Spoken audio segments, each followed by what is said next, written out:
It's not that I'm trying to like clickbait you guys.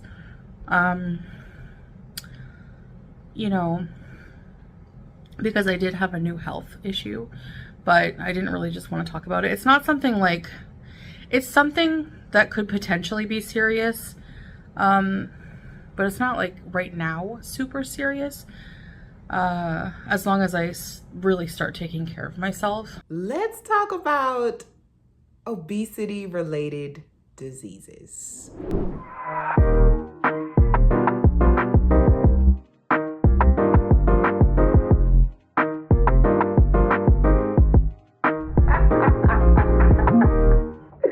This girl a mess, y'all. Hi guys, welcome to my channel if you are new, and welcome back if you've been around here a while. I'm Kendra, this is 𝐒𝐿𝐫𝐞𝐬𝐬 𝐒𝐿𝐫𝐞𝐬𝐬. This is my space where I share my life with you guys. I also talk about random stuff on the internet, and today is one of those days. So if that stuff sounds good to you, then make sure you are subscribed to my channel. Also, go ahead and give this video a thumbs up while you are at it. So today we are going to be talking about Foodie Beauty and her health. When I heard about this video, I knew I had to talk about it because one of fat acceptance talking points is that, like, you know, just because you're fat doesn't mean you aren't healthy, but health is fleeting, especially when you are obese. You can be healthy 1 minute, and then the next minute you cannot be too healthy. In Foodie Beauty's case, she's been obese for a while, and now it's starting to catch up with her. Well, it's been catching up with her because she talks about her previous diseases and then her current issue that she is suffering from. And so she kind of teased it on a previous video, but in this video, she kind of explains what her new issue is, as well as the previous obesity related issues that she has. So let's get into it. 2017, 2018. I was always tired because I wasn't getting good sleep. And I would wake up, one indicator was I'd wake up with pounding headaches. I would wake up in the night, just like choking, and I wouldn't know why. And then one time I fell asleep on the sofa, like sitting up even with, my mom was there, and she's like, you know, cutie, you're like, you know, you need to get like sleep apnea assessment because you're like, keep waking up and like gasping for air. So, until I had my sleep study, I would sleep like propped up on the couch in my apartment. And yeah, it was not fun. So let's talk about sleep apnea. She currently suffers from sleep apnea, and she has resolved her issues, or not resolved, but she treats her sleep apnea by using a CPAP machine at night to sleep. So I had sleep apnea. At my heaviest, if you don't know, I was about 387 pounds. Yes, that is correct. And I've lost over 220 pounds. Yes, I know. I had sleep apnea. I also got a sleep study done. And I also used the CPAP machine to sleep at night. And just like her, I was having pounding headaches. I was tired all the time. Although I never like woke up like choking in my sleep or anything like that. But I talked to my dad about it, you know, like I was just like, oh, I always got a headache. And he was like, do you need to check your blood pressure? And at the time, my daddy, he had issues. So he was just like, he already knew what was up. He was like, do you need to check your blood pressure? And he was like, what's going on? You need to sit down. You need to calm down. You probably need to get a sleep study done because you probably got sleep apnea. And he had sleep apnea, so he knows all about that stuff. And that's what happened. That's what I did. And sleep apnea is a killer. Basically, you are losing your breath in your sleep. Like, you are choking in your sleep. You're losing oxygen to the brain. And it can cause a number of issues, some of those being high blood pressure, heart disease, stroke. Also, it could possibly cause liver problems, type 2 diabetes, depression, and metabolic syndrome.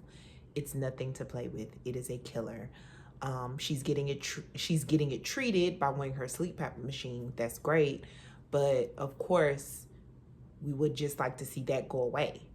And once I lost my weight, poof, gone. Sleep apnea, gone. Literally gone, disappeared. It went away. I would say probably once I got under 300 pounds. Yeah, it went away. Yeah. And let's hear her talk about her next issue. Also, had pulmonary embolisms, which I've had twice. The first time I just noticed a lot of chest pain, and like that went into my back and like in the lung area.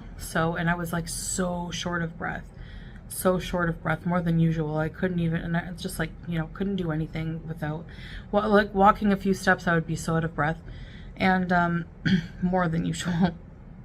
So I went to the hospital and they did a blood test and found, like, it's called a D-dimer test, and they found that I did have blood clots, and they did a CT scan and they found I did have blood clots.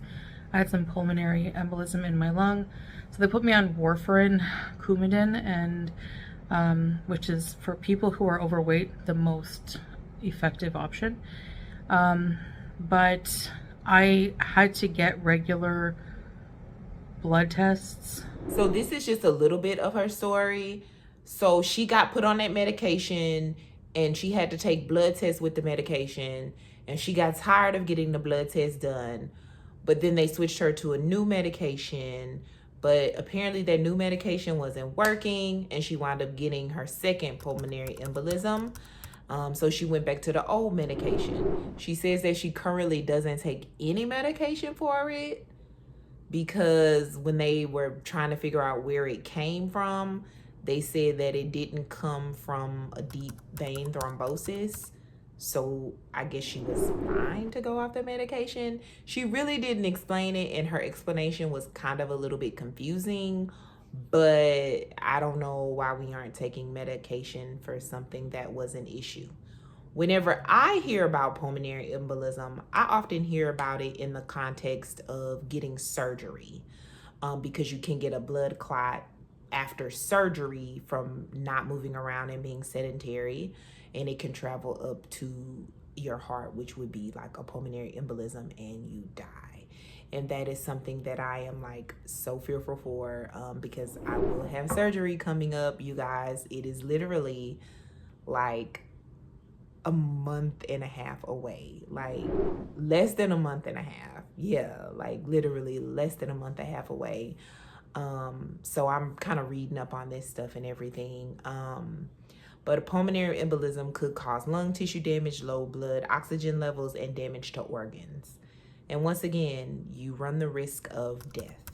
And what she talked about in that clip was the pulmonary embolism is just caused by perhaps being sedentary and overweight. And I feel like the risk for her for that to come back exists, because she is still overweight and she is still sedentary. And I don't know if previous instances of having this done, happen to her could cause it to happen again in the future. But hearing about all of that, like, to me, is like so scary, like beyond scary. Like, I would be out of my wits about this. But once again, you can't make someone change. You can't make them change. They're only ready to change whenever they're ready to change, whenever they are tired and fed up and they've had enough. And we'll talk about that, because she says she's going to change, but we'll talk about all of that in a minute. And then she goes on to talk about her diagnosis of type 2 diabetes, which she got last year when she was in Kuwait. She actually got diagnosed with that. And everybody hears about that. And from the video that you know, that I watched, the current video that I watched. She does take medication for diabetes. I don't know what specifically she takes. She didn't say what she took, but oh girl, she get that Ozempic. Since she does have type 2 diabetes, as everyone knows, I'm very open about my usage of GLP-1s, not Ozempic, but Saxenda, Wegovy, and Zepbound, which are FDA approved here in the United States for weight loss, not diabetes. Just making that very evident. But since she has type 2 diabetes, she can be prescribed those medications, those GLP-1 medications. Yeah, Victoza, Ozempic, or Mounjaro. And they have been helping people lose weight. And at the point she is with the health problems that she's suffering from, her new diagnosis, which I am going to talk about, and, you know, like just her age and how she complains about, you know, wanting to travel and not being able to walk about properly because of her weight and her you know, activity level, her stamina. Like, at this point,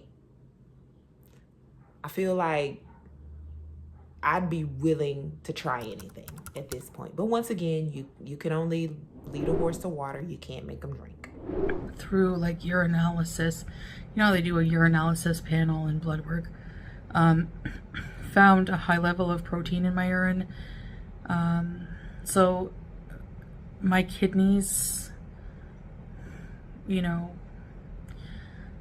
the beginning of having issues with my kidneys. And finally, she talks about her new diagnosis here, her new situation that she has going on. She really didn't specifically state what it was, but she just is very kind of like a little elusive about it, or cryptic. I don't know. She says it can be super serious, but not right now. So she has time to still turn things around for herself. And she talks about the high level of protein in her urine, and then also her continuously going to the bathroom. And this could be possible signs of something going on with her kidneys. So I don't know, like kidney disease, maybe. She didn't specifically say. But if that is, you know, the situation, it's very serious. Your kidneys could shut down and you could be on dialysis for the rest of your life. And I feel like once that happens, then everything just goes downhill. And it's like, what kind of life is that to live? Like always tied to a machine and having to depend on a machine to pretty much keep you alive. You know, I don't talk about it a lot, but my father passed away back in December. As if you are a watcher of my channel, you know that. Just like you know that he suffered from health issues, but a lot of his health issues were, you know, band-aided with machines. He was on a CPAP machine. He had a breathing machine for his breathing treatments. He was on oxygen. So not only on machines and also taking medications. And it's just like, what kind of life is that to live? And it's honestly not living.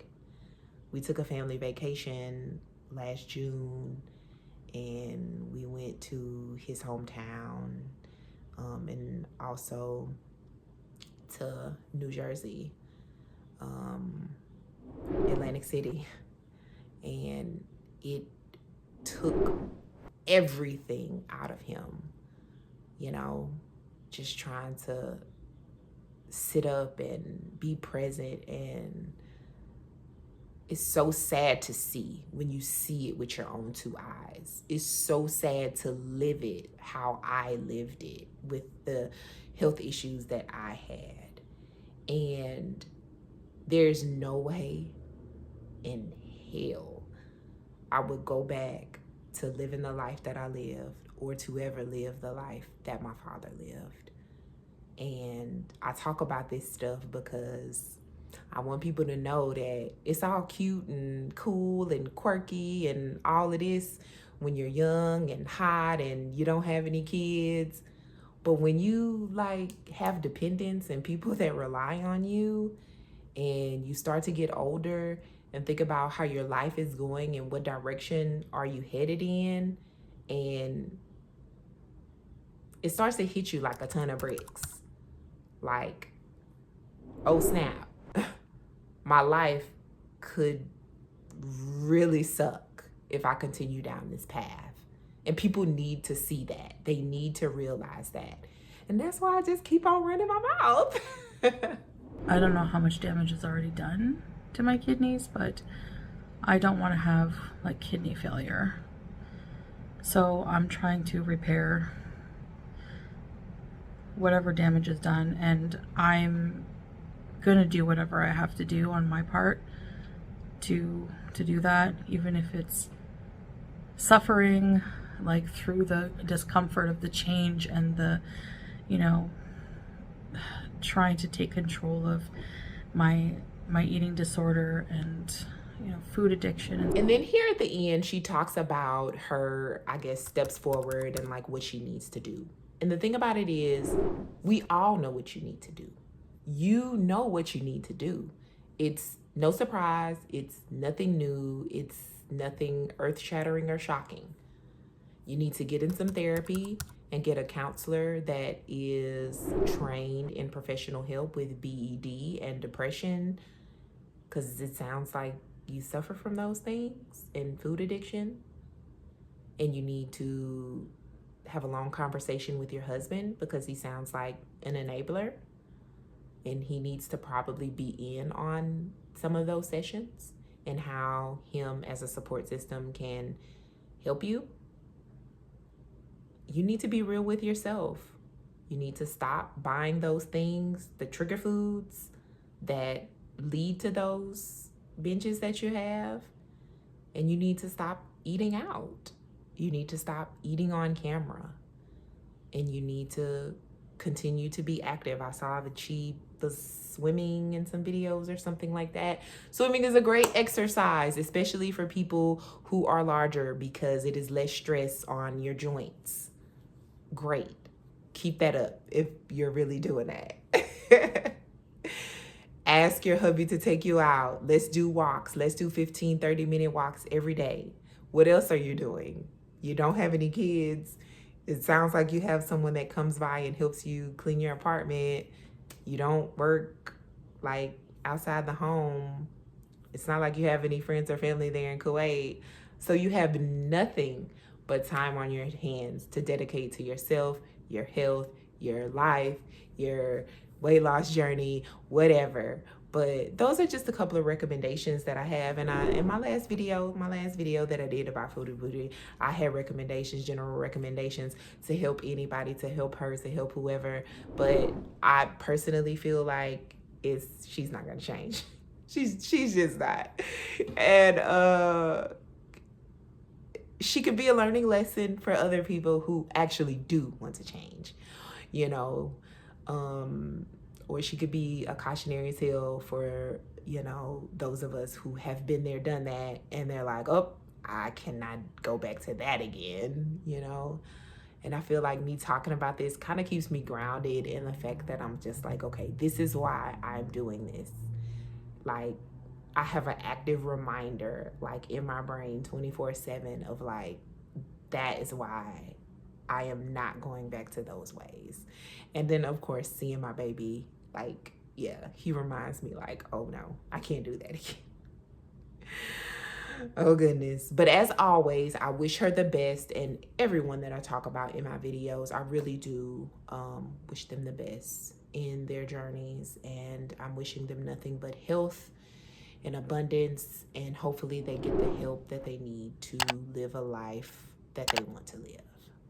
I hope you enjoyed this video. Thank you so much for watching. I appreciate you so much. I will see you on the next one. Bye-bye.